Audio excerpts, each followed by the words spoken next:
Rawls has actually gone under the radar for a lot of people as somebody who has a lot of rifling firepower. But b0rup, he's got the experience, he's got the tenure. Let's hear from the horse's mouth itself.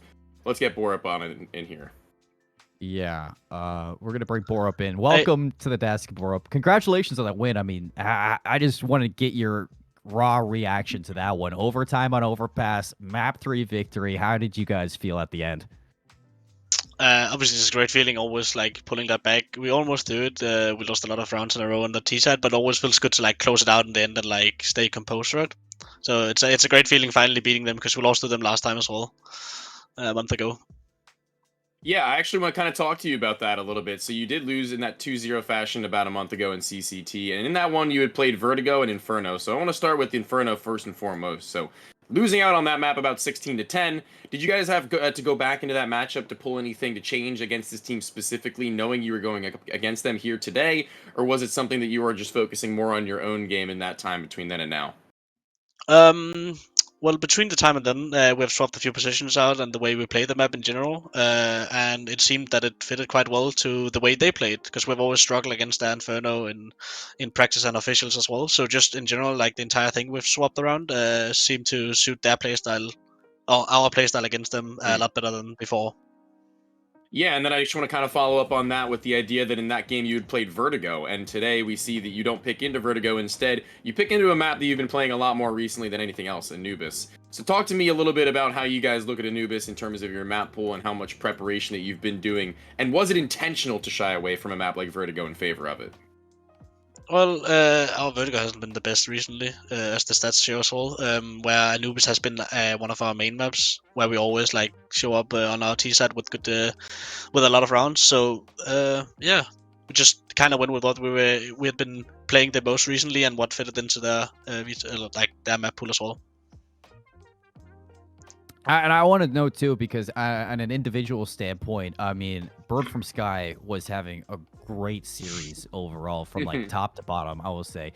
Have you guys kind of centered yourself around him, or have you kept things more so the same?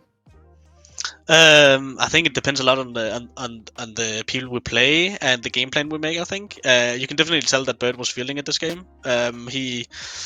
All the things he did was great. His reads were good. His CT plays were great, and he was hitting his shots individually. So he just when he gets a lot of momentum and stuff like that, he just have so much more confidence in like whatever he does, which really shines through. As you can tell, like he was amazing on all the CT sides we played on all 3 maps, I think, and he called some great runs on T side. So just like when he pops up individually like that, it gives a lot of confidence for him overall, basically.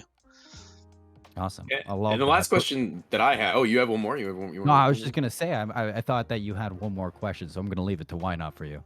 Yeah, absolutely. I do have one more, and this is one that I was personally wondering because you guys obviously, I'm not sure if you've been asked this already on the BetBoom or not, but you've replaced Regali with Farlig as of the last few months previously before being dropped by the Copenhagen Flames roster, and clearly he was a really good individual, Regali, but Farlig has hit the ground running with you guys. He's been playing very well. I think he's been fitting into the system pretty well. As I just want to know, has he brought anything from the experiences that he's had with Astralis, a team that, again, not many players in Denmark can say in general that they've had the experience of playing with those players. Has he brought anything to you that's maybe new or different from what Regali had to bring to the table?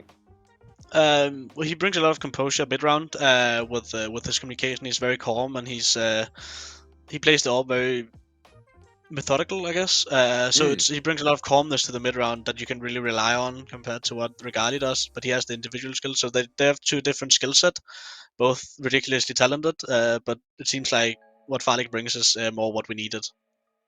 I love to hear that. I really do, because I think a lot of people will look at that move on paper and have their reactions, as I'm sure you've seen over on whether it be on Twitter or HLTV forums or somewhere stupid like that. But I actually really am impressed with what I've seen from him in your mid rounds in particular, especially on CT side overpass. He shined. So I want to say congratulations to you guys because it looked really, really well done.